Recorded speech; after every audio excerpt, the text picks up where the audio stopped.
Good morning, all. You're listening to 90.3 WMSC, Upper Montclair, New Jersey. It is the Tuesday edition of the Morning Buzz. It is the 20th of April, 2021. And I am so excited for today. It's a great day. It was a little warmer out this morning. And we have a great show prepared for you all out there. We got a lot of news and entertainment news going on.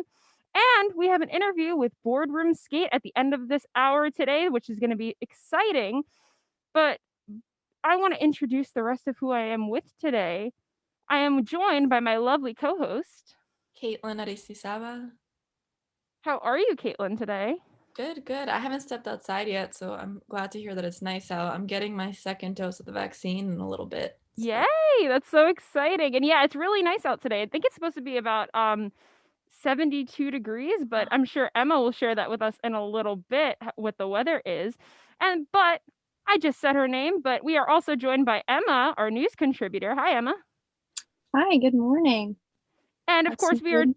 Oh, sorry. No, go ahead. And of course, we are joined by our sports caster, Ben. Yo, I'm Ben.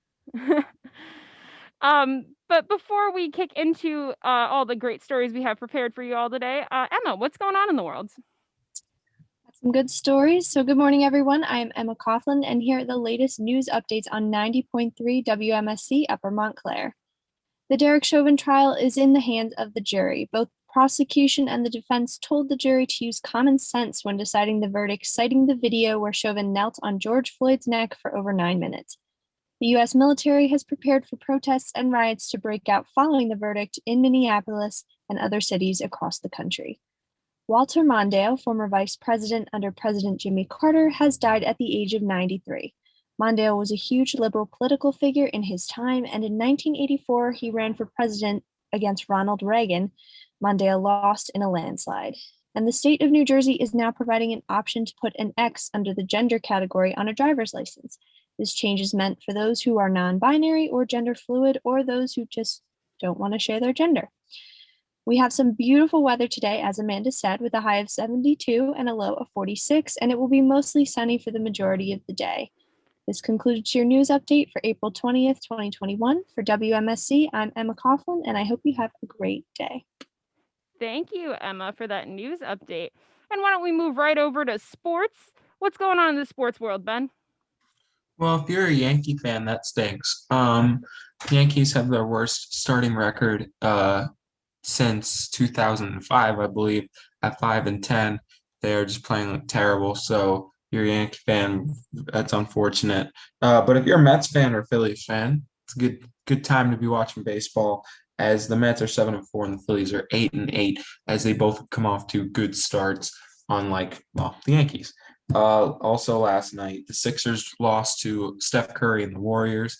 And also there's another news is just basically the draft will be coming up next week. So if you're going to make your predictions, make your draft analyzing picks, because personally I have a draft day pick where whoever gets the most points in the first round doesn't have to buy fast food that day. But if it's your turn, get ready to make your bets. Now would be the time to start analyzing and figuring it out. As also coming up this week is I think two or three, maybe only one, but I think there's more than one championship belt on UFC Fight Night this coming up weekend. I heard it's a pretty good lineup. So if you like watching people, beat the crap out of each other, Saturday is your night. Thank you, Ben, for that. So moving along with the rest of our show for the day. I was thinking about like stories kind of going on, and I know there's a lot of COVID news, and there's a lot we're waiting on the verdict from this trial with Derek Chauvin, and there's just a lot of that stuff going on, and I figured we should take a break from a little bit of that today and see what else is kind of going on in the news world a little bit. And I know Caitlin agrees with me because there's not really much to add yet. Obviously, we don't have the answer to that trial yet, what the verdict will be, and COVID news, not much has changed really. There's still COVID. That's the thing. But something else that's kind of been going on during this COVID pandemic is the idea that us as students may not have to worry about as many loans after we graduate from college. And this has kind of been going on for a little bit now, but it's been seeming like with the Biden administration that it might actually be more of a reality for a lot of us. I know it's always been a personal dream of all of ours, I'm sure, to not have to worry about as many loans or our loans in general. But this was an article posted by CNBC, and it was basically just kind of figuring out, so are we getting maybe 10,000 off, 50,000 off, or who is it going to apply to? And this was a whole article having to do with it. But before I get into this, what are your guys' thoughts? I'm sure you all have loans that are sitting here. Do you think this is something that might actually happen? I mean, I don't know if some of you guys might have paid for college outright. I don't know. But how do you guys feel about this? I hope it happens. I mean, I don't know. I feel like this is an issue that we have talked about before, and it's nothing that has really been concrete. Like, nothing's actually come from it. But I hope that we start to see some change, because I think that'd be really awesome. Because I think, I've heard a lot of people say, oh, but what about the people who already paid off their student loans? But there's a lot of people who are like grown adults who are still paying loans. So that's what this article kind of goes in and says, because the article kind of divides everything into little bits about this. There's the idea of what if we're forgiving people by what they studied, by their age, by how much they took out, and there's all by profession. All of that could apply to this. We don't know yet, and this is still up in the air. It could not happen at all, and that's a reality we might still be facing too. But I think it's interesting that by maybe by what your profession is or by your income, you might be getting more have more of an opportunity to go away from the loans, if that makes any sense. So I know Kenny is on the back end today, and Kenny Horn, the assistant producer of the Morning Buzz, and he was just saying that his dad's still paying off loans. A lot of people are still paying off loans. There in this article, it talked about a woman who's 72 years old and she's still paying off loans, and that's crazy, and that shouldn't be. Yeah, I agree. I think that I don't know if it's gonna happen soon, but it has to happen at some point because it's just getting ridiculous. We pay way too much. But yeah, I don't know if it's gonna happen this year or within this administration's time in office, just because I think there's a lot of people who don't agree with this at all. So it would be really difficult for this administration, but I do think it's going to happen eventually. Yeah, I'm curious. I really am, because I know the 10,000 is a lot less than 50,000, and that might seem more likely to happen, and I'd be okay with either, because obviously either would help. But I think it's interesting that it just might go this way, and it might be more of based off of, it's not just going to be the whole population that has student loans. It could very well be oh, you're over 65 and you still have loans. All right, let's knock you guys off first with this. I think Or they should do that, though. Mhm. This says canceling student loans for people over the age of 65 would cost the government around $59 billion and impact 2 million people. It's a big number. I mean, they're both big numbers. Yeah. That'd be awesome. I just think about too how I know a lot of teachers and such that took out student loans to go to school, and they're still paying it off, and they're working 2 or 3 jobs already because they just can't afford it. And it's true, and it's kind of a sad reality that we live in, that people have to have 2 or 3 jobs to even, make ends meet to begin with, and then to have to pay off loans for a career that is very important. So, Yeah. I don't know. I think it's interesting, and I think the other thing that people need to remember with the whole idea of, y what am I trying to say? The whole idea of, people getting mad that people would get this paid off for them is college wasn't the same price that it was 20, 30 years ago. Even if you look at the prices just a few years back, it's drastically changed. Yeah. And it's not even the loan itself. It's the interest that kills everyone. Yeah, that's the worst part. It's not like you're just here's $20,000, I'll pay it back within how many years. It's 20,000, and then after you graduate, it adds more. And I'll use my personal experience. Technically, it's supposed to be 6 months after you graduate that a loan starts to build interest. I took out some NJ loans, like New Jersey state loans. I got a letter in the mail and they said, "Oh, June something was when you'll start building interest. June, like 2 months from now." I don't even think I'm going to be fully graduated yet. And I'm going to have a letter sitting in my mailbox that says, "All right, it's time to build interest to your loan," which is nuts because who has a job 2 weeks after they graduate or barely? Yeah. It's just It's not a really tough reality. now. It's really tough now too because people aren't finding jobs because of the pandemic. Exactly. But the actual cost of college hasn't gone down. So it's like just this constant difficulty of there's less jobs, but school is still more expensive. I mean, it's just going to get to a point where it's impossible. And we've talked about this on the Buzz too, that a lot of colleges in New Jersey, not Montclair, but a few other ones, did freeze their tuition when it was the new semester, last year, in the fall. But Montclair didn't, and a lot of colleges also didn't because they just either raised prices or they just didn't care about the students in that way, which is rough too, Ben, you've been pretty quiet during all of this. What are your thoughts?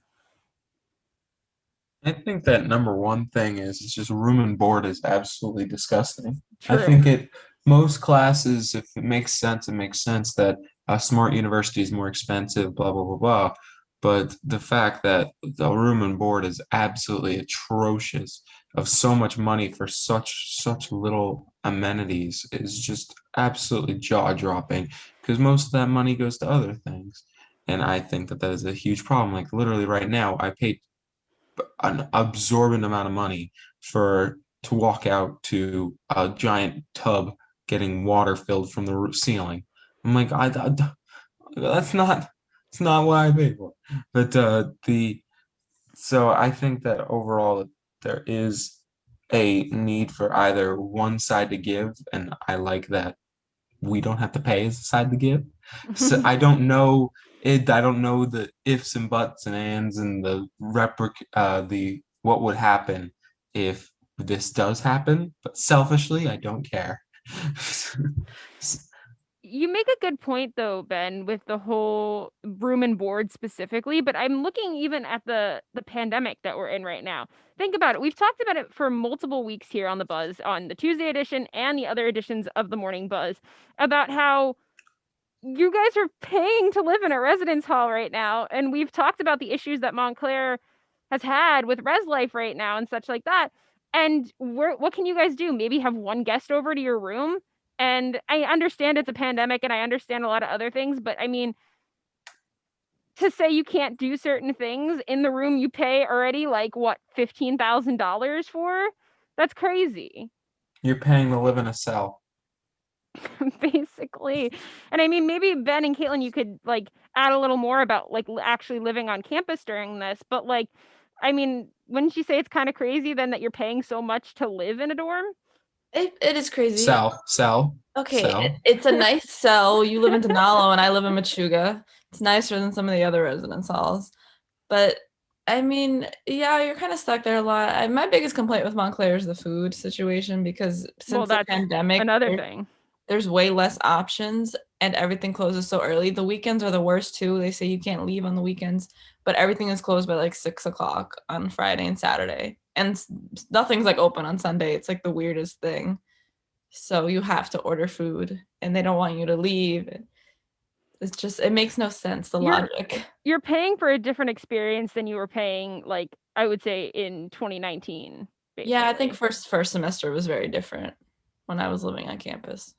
You had things like the gym open all hours and having events on campus. And yeah, sure, are some of those things still a thing? Yeah, but it's based on their schedule and not yours.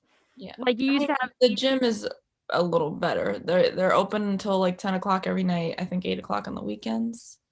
But technically, I might be wrong, but wasn't that something that used to be open till midnight or something? Yeah. You could go for a workout at 11:30, 12 at night because it was based on what worked for you. Maybe you wanted to study and do all your work all day and then go to the gym. You know what I mean? I don't know, but I think that's what's rough specifically about, like, taking out these loans now is because you don't even feel like you're getting the full college experience anymore, where you're like, "Cool, I, like, went away with my friends, and we hung out in all our dorms, and we did all these cool events on campus, and blah, blah, blah, blah, blah," and now that's not even really a thing anymore. It's true, and it's so expensive to be paying for that. Mhm. Yeah, so I mean, technically, I guess if you look at it in a different way, you could say like, "Oh, well, you made the choice to live on campus. You made the choice to not take a gap semester or a gap year, and you are paying, then you should be responsible for those loans." But I don't think that's fair either to say that too, because That's not not everybody has fair, that opportunity. Yeah. like, if you took a gap year because of the pandemic and you don't wanna be, like, virtual learning, what are you supposed to be doing at home? Because it's hard to get jobs unless you get, like, little, like, I don't know, fast food type of jobs and stuff like that, but, like, It's not that hard to get a Joe job. yeah. Joe jobs Well, will it's always be also there. like if I took a gap semester this year, like I would start getting interest then. So Oh wait, like yeah, that's a good point. Don't you that's not start to build even interest? yeah. I would have started yeah. So that's why like I thought about it, but ultimately my dad was like that would end up being really stupid because you'd end up paying more. Like it's cheaper to do school but do it from home. So, but yeah, I mean it depends on where you get your loans, what your loans are. But like for me personally, I would have started accruing interest. So Wow, I didn't even think yeah. about that fact that you would probably start to build interest. Yeah, I never even considered it. Wow. No, yeah, that's definitely not an ideal situation. So you're kind of stuck in stuck in a hard place right now because it's either you go to school, don't get the best, like, I don't know, best experience with your college money, and then or you stay home, work a job that you don't want to work, and build interest. So you're just in a sucky place. Like, Yeah, in they all don't there's honesty. not a lot of options. It's true. So, I don't know. I mean, obviously there's no like real update with this yet. It just seems like it keeps getting thrown around. I know about a week or so ago, we had some Senate members come to our campus and try to like appeal for maybe doing um this loan forgiveness kind of thing, and we had little press conference on our campus, and so it's definitely something the university obviously wants for us as well, but I don't know. We're gonna have to see. I think we're gonna have to see what happens here. And obviously, we will keep you updated on the morning buzz if we hear anything in the coming weeks or coming months. But for right now, we're gonna just have to see and wait.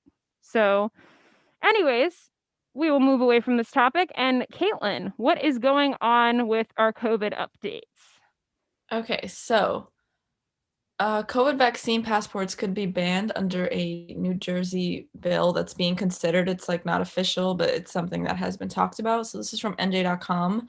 I didn't even know that people were considering, like, I didn't know we were against vaccine passports. I guess that's Oh kind of yeah, we are. A silly to lot of think people are. about. Yeah, I didn't realize like that was actually like they were looking into bills to make sure it doesn't happen. But a Republican senator wants to ban the use of vaccine passports because that would be like taking away from your freedoms because some places could deny you access to work or events or and stuff like that.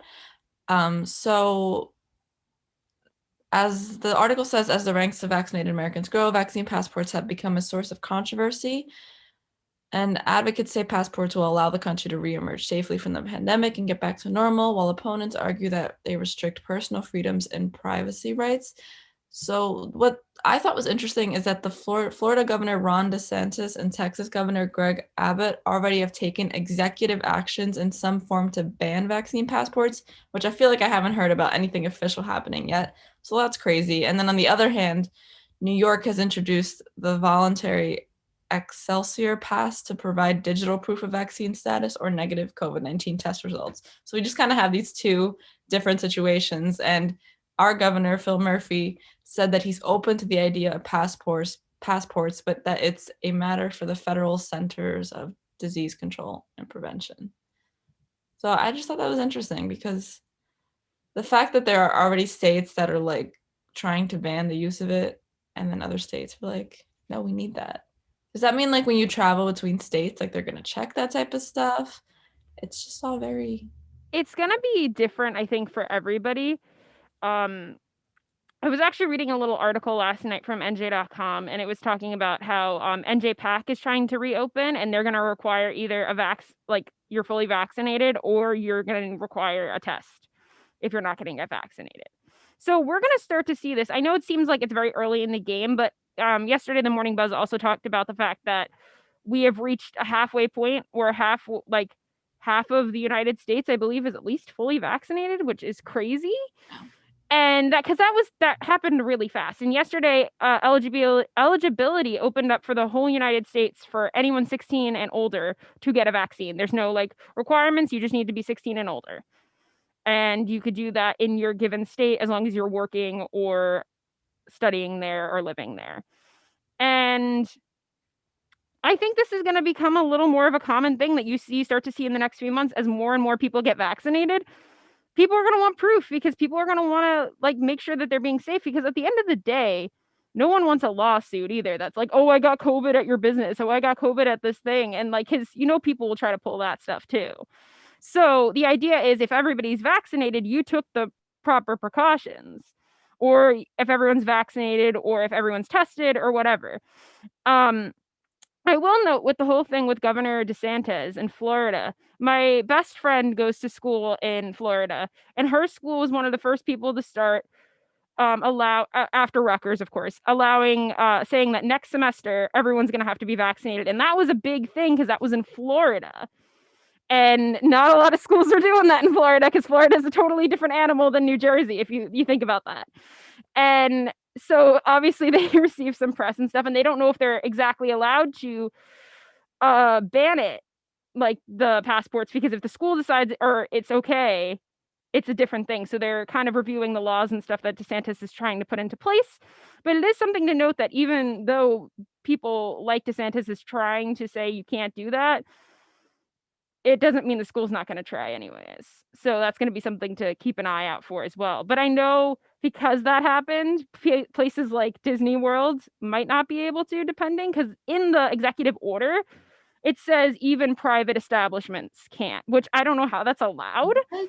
I was just gonna say, can't a school do that though? But wait, that No, because all right, so if you look at something like Disney's a private establishment, and they can kind of say, like at the beginning of the pandemic, you have to wear a mask because technically we are a company, we're a business, we could say whatever you want. You could tell them to wear a pink shirt, and they have to wear a pink shirt, and that's the thing. You're a business. You could say whatever you want, but in this executive order, and I don't have the executive order up in front of me, but I did see it like trending when it first came out. It said even private establishments don't have to be, they don't have to require it. when I was reading the article, I thought it was interesting because people were saying that it's like your private health issues, and that's why you shouldn't be able to walk around with a vaccine passport. But that's Ridiculous. what? How is that a private health? It's just a vaccine. We're living in a pandemic too. It's a different world. Like you can't just say like that's. It's completely different than any other medical record. I also think it has to do with, I mean, do we have to recall the whole thing when we were talking about universities trying to like bring in vaccinations? Like you have to get vaccinated to go to college. It's the same thing. There's medical records like literally set up. And technically, if people are worried about like carrying around a vaccine card or something, you're carrying around a license. Most people carry around their social security. Most people do all that. That's still your private information. And my answer to all of that, when people complain about like these passports or whatever, they're complaining on Facebook. And we are live on Facebook right now, and I'm fully ready to say this. Facebook is tracking your information, and it happens. And it's an internet server. People know what's happening. People know what's going on. You're posting on the biggest social media platform. They know what's happening. So why are you so concerned about then carrying a piece of paper in your wallet? That's just my 2 cents on that. No, yeah, I get that. And like you mentioned, you have a license that's government issued that you show to people. I feel like a license is even more invasive. Like you carry all your passport. Information. Yeah, like a vaccine passport is just gonna say what day you got vaccinated and which vaccine. Like it makes no sense. And like your license has your address, your height, your eye color, your weight. Like I'm curious to see what New Jersey does, because I do know New York. I have some family in New York, and they have an app that you could just like log the thing on. So if you're just going to a concert or something, you could just show it and you're like, here, I got vaccinated. Yeah, so high tech. I love that. Yeah, it's just like a simple app, but like other places around the world have already been doing that with tests and stuff. Australia was doing that since like last year. They had like an app. Say, the first experience I've had with an app during COVID is Montclair's rapid test. Their app that you get your results on is so cool. You have a rapid test app? I didn't even know about that. Yeah, if you live on campus, you have to get PCR tests every other week. Oh, because you get the rapid. Yeah. The week you don't get PCR, you get 2 rapid tests, and it comes up on your phone. Can I address how we get tested here? Sure, go ahead. Talk about it. I find it to be absolutely abysmal the way we do our rapid tests. Why? Because we do it 2 days back to back, which first of all makes no sense. First of all, that's one. Like, why? I would like an explanation, because it's not like we're gonna suddenly get COVID in 48 hours if we're all locked here. Well, the incubation period is 1 to 2 days, I think. Yeah. That could be why. I think that's why. Can I say the one thing that doesn't make sense about the res life testing is why you guys get a rapid test when people have already come to the conclusion that rapids don't work as well unless you're like at the height of the infection. You ready to hear this, Amanda? We have to give ourselves the rapid test. Do you think I'm sticking that thing up there that deep? I'm giving her my boogers, and I'm like, here you go. Oh. I just like go, oh man. I'm like, why am I gonna hurt myself? I'm like, well, I also, that's just like a side note real quick. I feel like every time I get a COVID test, it's so different. Like, I don't feel like it's ever the same. It is different every single time. It depends on the nurse that you have. Like, everyone does it differently. You ever have that one nurse that's like really mean and sticks it up there and disregarding your brain? Yeah. Well, also adding to our whole idea of carrying around a vaccine passport, by the way, I just remembered because I remembered when I was giving this the first few times I was getting tested on campus, I have to bring my health insurance, like because I wasn't part of the whole res life like get tested with them. The arts were getting tested separately, and we had to bring our health insurance every time. A printed copy. Yeah, a printed copy of our health insurance. My roommate does that on campus with like my health insurance. Like, hi everybody. Here's my yes.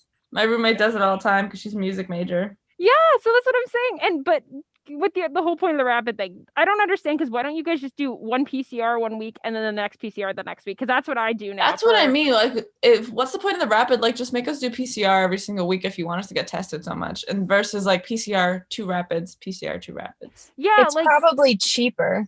Oh, that's probably why. Come on, but then the science is that the rapids don't even work as well. I mean, they're a little more accurate. They're more accurate after the incubation period. Like if you were exposed like yesterday and you took a rapid today, that's not as accurate. But if you took a rapid in 3 days, that would be more accurate. But like, wouldn't you guys all think it would make more sense just to do, like on Tuesday, I go get my PCR, and then like the following Tuesday, I get my next PCR. You know what I mean? Because that's what I do now at this point. I don't know. I have to get tested. Montclair has like instilled this type of paranoia in me that it's so.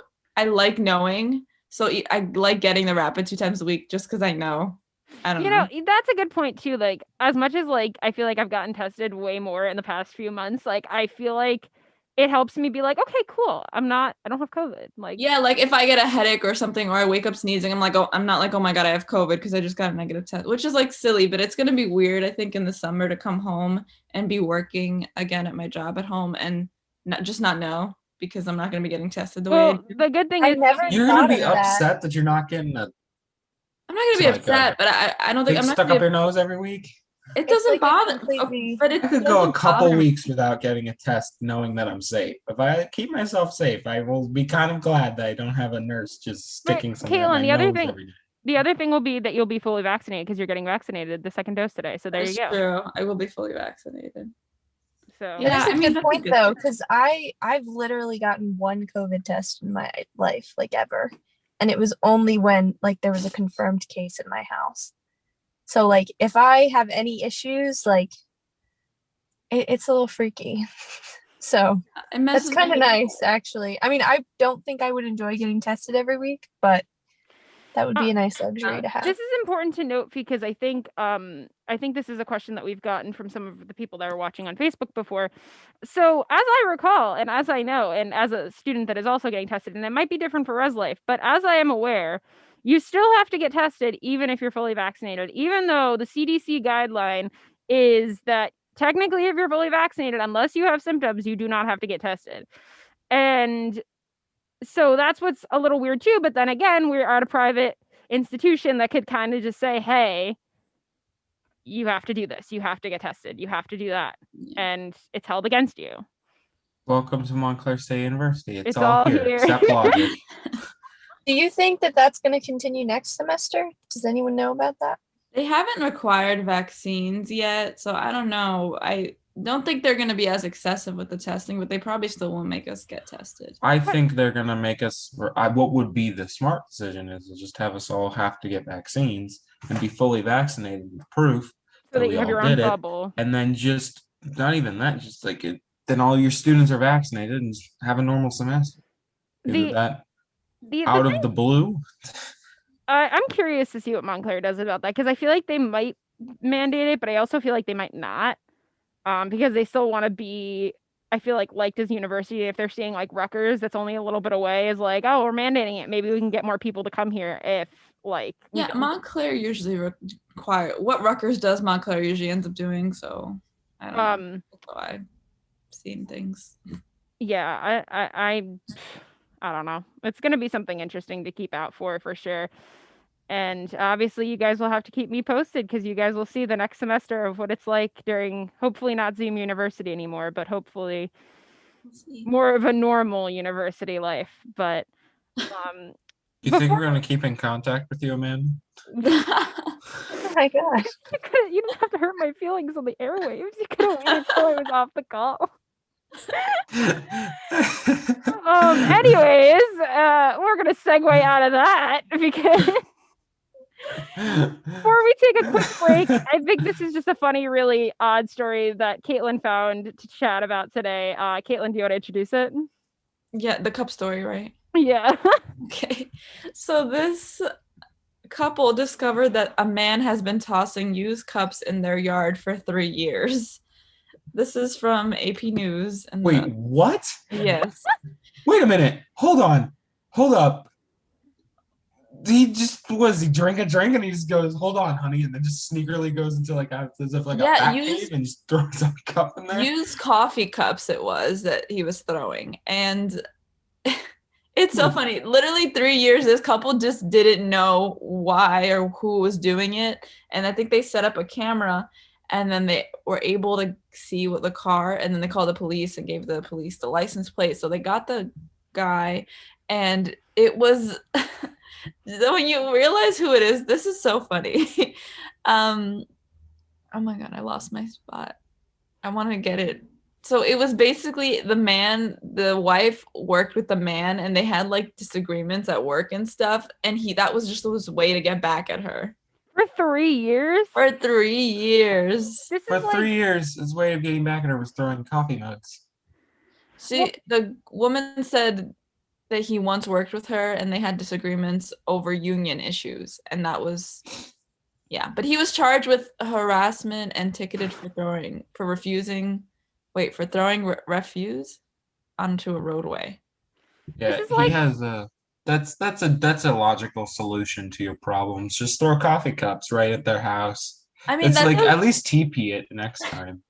I mean, that makes somebody go crazy though, because they're like, "Who is doing this, and why is it just our house?" Like, what is? Can you imagine waking up and be like, "Oh, there's the coffee mug." It's like an Easter bunny. Oh, the coffee mug guy came.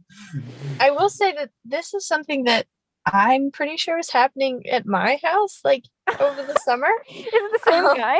What is this? What is this new form of this was in upstate New York. Yeah, no, this is not where I am. I think so. I have a pretty big backyard for like a sort of busy suburb somewhat.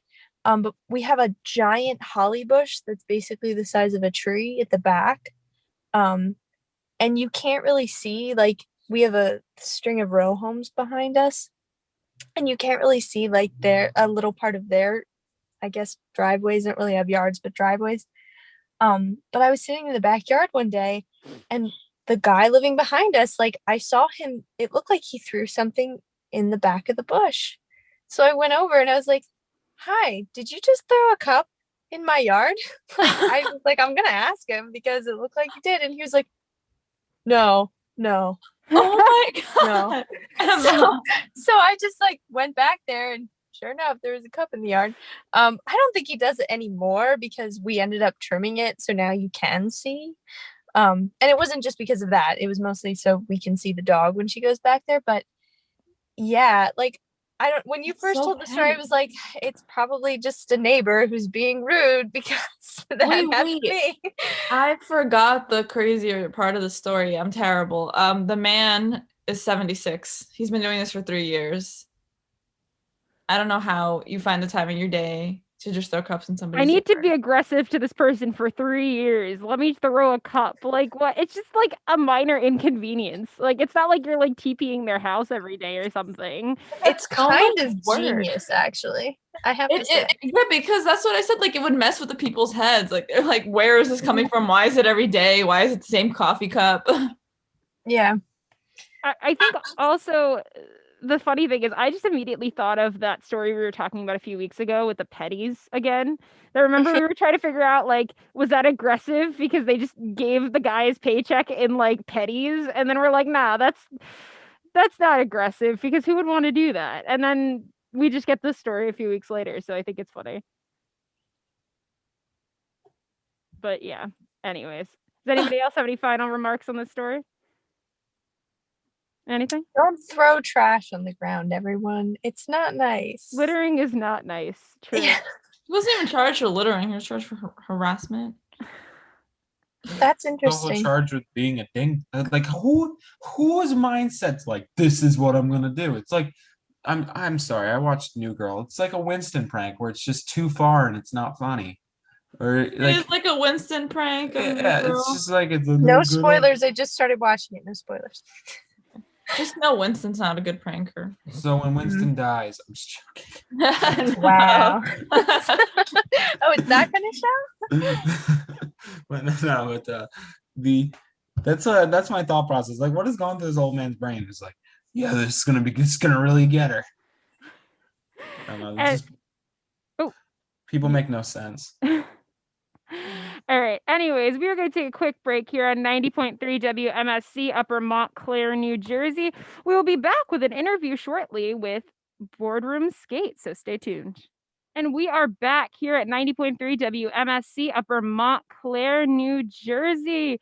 It is the Tuesday edition of the Morning Buzz, and we are excited to have an interview with Boardroom Skate right now, which Boardroom Skate is a Montclair-based organization aimed at providing girls with a comfortable skating environment to empower women and non-binary people who are comfortable in a woman-centered space.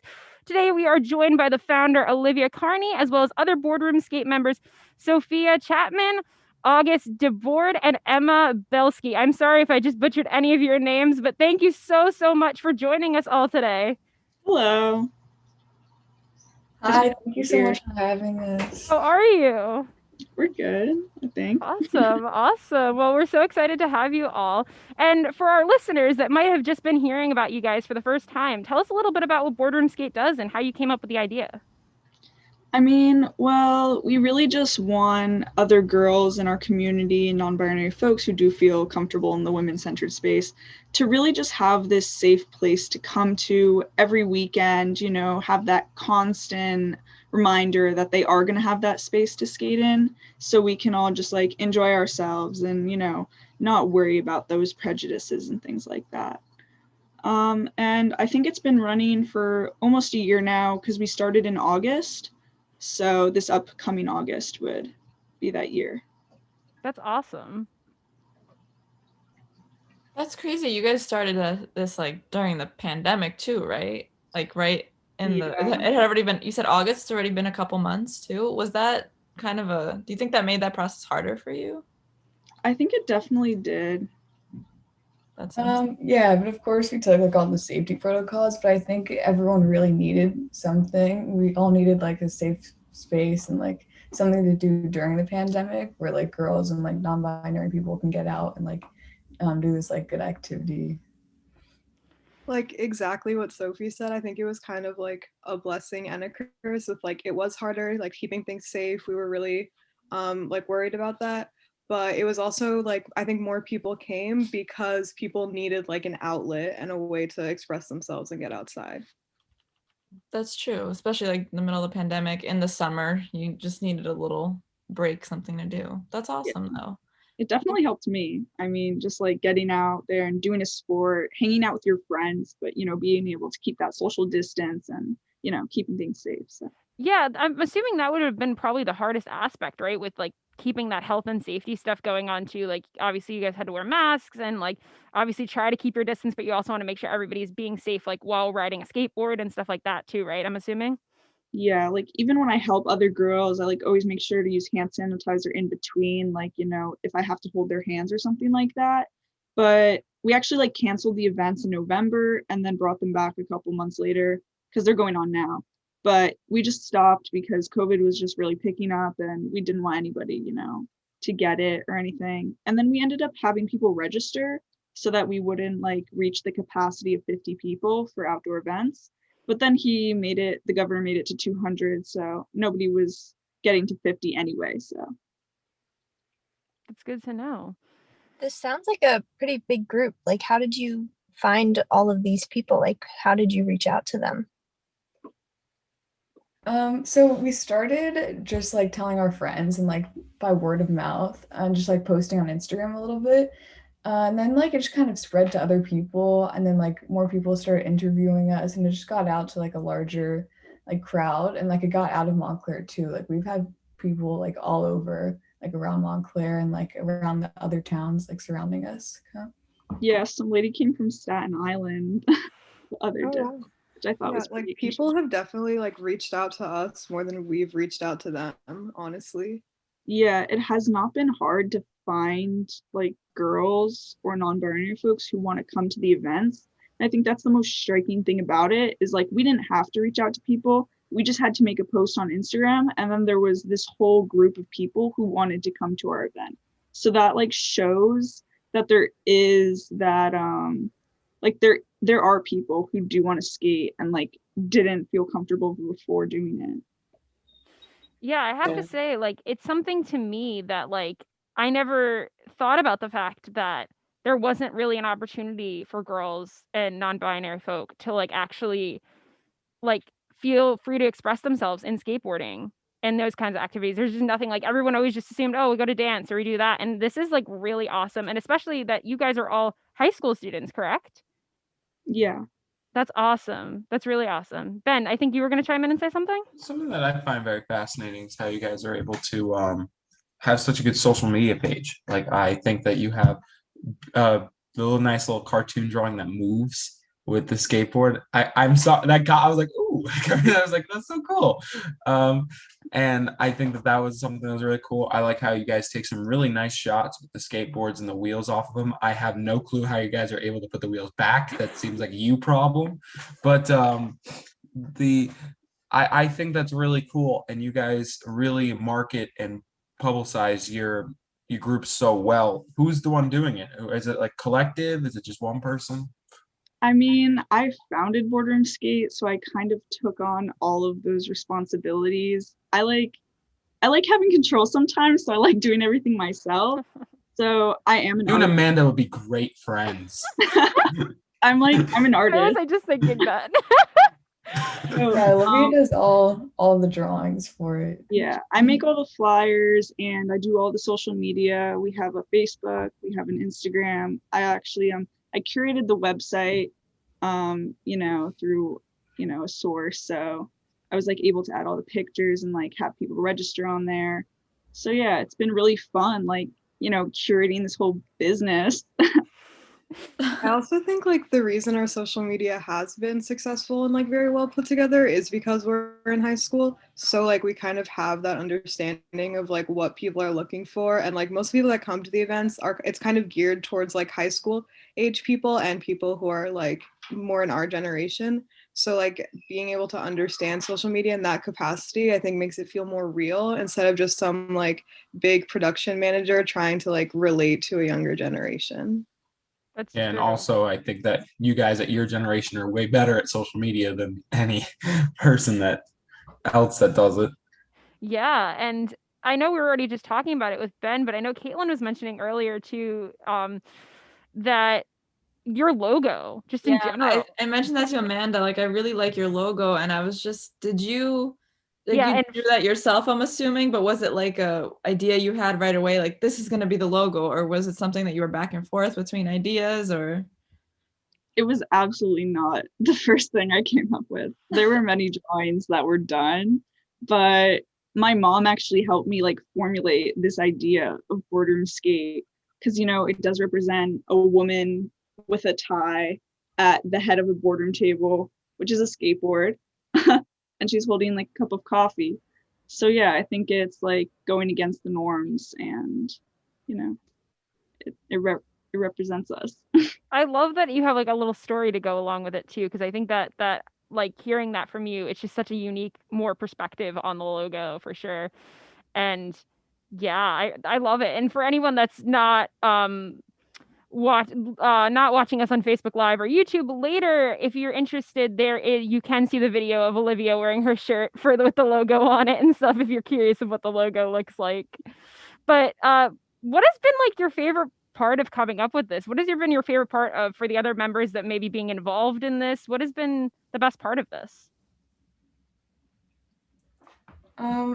For me, definitely watching this like grow, and because it started with just like a few kids, like a few skaters, and then it's grown to like 50 kids, like at just one event, and I think that's just amazing because we give them this opportunity to like learn how to skate or like continue like skating and like giving them this community of like skaters where they can like make friends with and like we could just like share our passion with them. I think that's just like a great thing to see and like just see them enjoy it this much.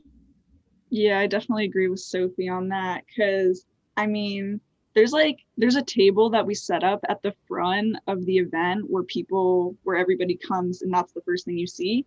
And it used to be like just me, Sophie, August, and Emma just sitting there, maybe like one other girl, and we just talk and stuff. And it's grown to like at least over 10 girls that come over there and sit with us and we're all talking.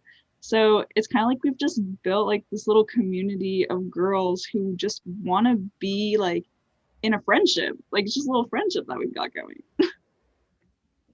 Yeah, I think like the another like really exciting part is that like we can all learn how to skate together like all the time at the events. Like there's no pressure by other people, so it's like, oh, I want to learn this new trick, and you can like grab your friend who like skates similarly to you, who has like the same interests in skateboarding as you, because there are like different styles, and you can be like, hey, I want to learn this new trick, let's do it together, and that's like super uplifting. And so it's like you have each other to lean on and depend on and like learn together and create together. I was gonna say like similarly, like I do a lot of like the filming and getting clips and stuff for boardrooms. So I think one of the like craziest things to see is like just how like I have like a pretty like tangible record of like how people are improving, and it's like really like fun to watch how like boardroom kind of fostered this like really great learning environment for people to come learn how to skate, and like even just it helps like push us too to want to skate better and learn new tricks and stuff like that. So it's definitely cool to see like not only how the like kind of collective itself has grown, but also how like we have grown individually. I think that's like an awesome way to look at it. And I love that, like, I know we mentioned you guys were in high school earlier, but I think it's awesome that you're just giving back to the community in this way and that you are like, and I know it seems like, oh, well, we're just teaching girls how to skate, but like, it's so much more than that. You're really like a lot of people, like a lot of times, especially in this last year, we've been more focused on ourselves. So to see that this emerged during the pandemic and that you guys were able to help others like enjoy a craft that maybe there wasn't as many opportunities for. And also, I just want to add, skateboarding is very hard. So nice. Yes. I cannot. I've tried before. It's very hard. Yeah, and to help people like that, like maybe just might be starting out and stuff, that's already a task in itself. So like that's Yeah. awesome. I mean, that's actually one of my favorite parts is there's always a new girl that comes to the park and the events. Their mom comes up to me and they're like, my daughter's new. This is her first time at the event. Can you help her like learn how to push? And I'm always the one to like go and help those little girls learn how to push and learn how to skate for the first time. And it's really rewarding because they get so hype about it. They're like, oh my, I did it. Like I did that. And I'm like, yeah, you did. You can do that. Yeah, that's I thought you very were about to tell me empowering. that it's annoying. I thought you were about to, and then they're like, "Can you teach me how to push?" And you're just like, "Oh my gosh." No, I love it. That's awesome. That's Yeah, I think awesome. like I remember like the first trick I ever learned on a skateboard, Olivia taught me, and like after learning it, I was so excited and I just like immediately fell in love with it and like never wanted to stop. So then it's like I can see the same excitement that I had when I was first starting in like younger people, which is so cool because I can like recognize myself and see like how these people can be growing up with skateboarding and how it can gain their confidence and gain their like motivation, which is super awesome. Yeah, Yeah. and like August has only been skating for a couple months and just so much improvement. Like she's so good at skating. And like those little girls that, she relates to, they're looking up at her now and like getting inspired by August. So it's like you can learn to skate in a couple months and you can get really good.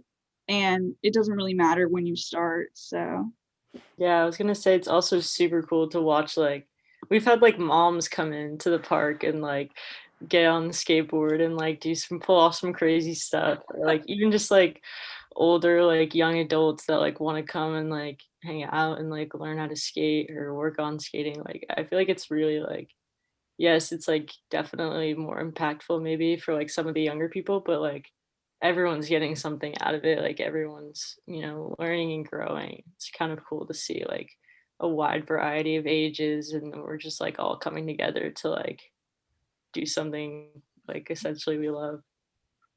Now, do you guys skate every day? Like, is it like no matter what the weather is, like it could be snowing and you guys still go out there and find a way to skate? Or is it like you have to have it on good weather? I definitely try to skate every day. Just because like that's the best way to improve is to skate every day. I have lost a lot of skateboards to rain because I've been like, oh, it's fine, I can just skate in the rain, and then it'll get like water damage, which sucks. Um, but like weather definitely plays a part. But that also is kind of what like East Coast skateboarding is like adapting to the weather. Like yeah, I don't want to be a person that only skates when it's nice weather because it's like more than that. yeah, it is. Like during the winter, I didn't really skate that much, but like I'd say I'm pretty busy, but like skating every day is really important, or every other day at least, because that's the only way you can improve is you're skating every day. Now, so just out of curiosity, because Ben just brought up that point. So what is a typical day when you like have the skate sesh? How does that like go with bringing all the girls together? Is there like a certain routine you guys follow when you guys are doing that, or like how does that work? So it's not really anything to it. Just like everyone just comes at different times, anywhere from like 10 a.m. to 12. And there's no like check-in anymore because it got raised.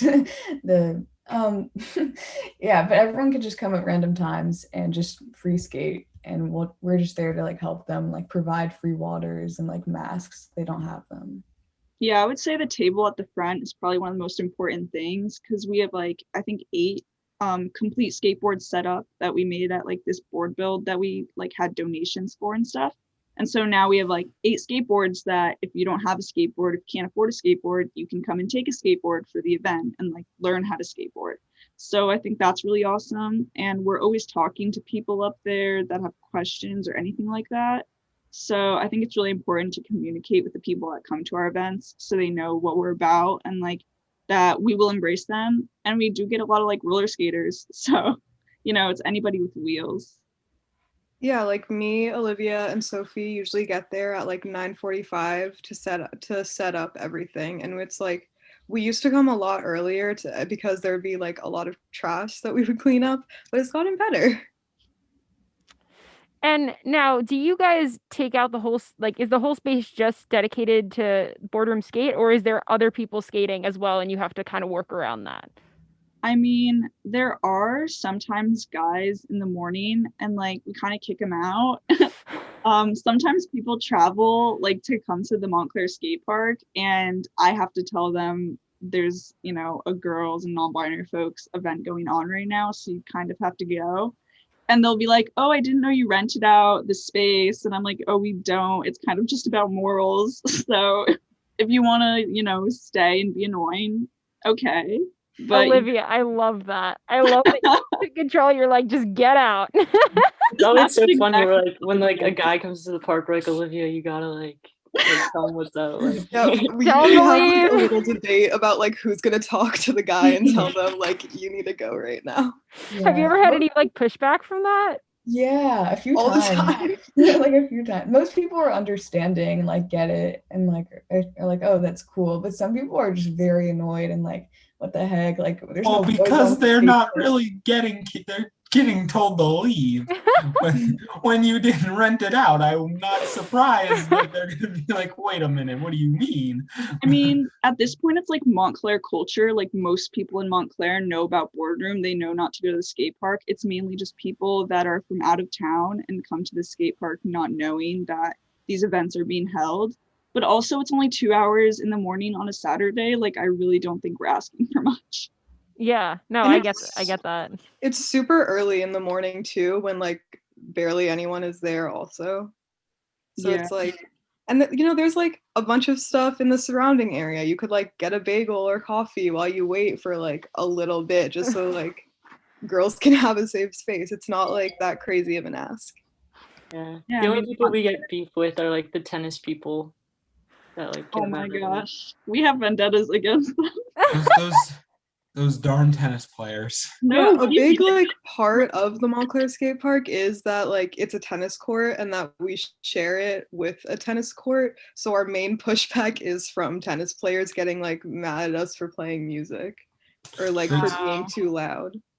You guys are gonna watch tennis matches and just get mad. Just when you watch it on TV. Just gonna I would sit there. never watch a tennis match. Serena Williams is no longer a fan.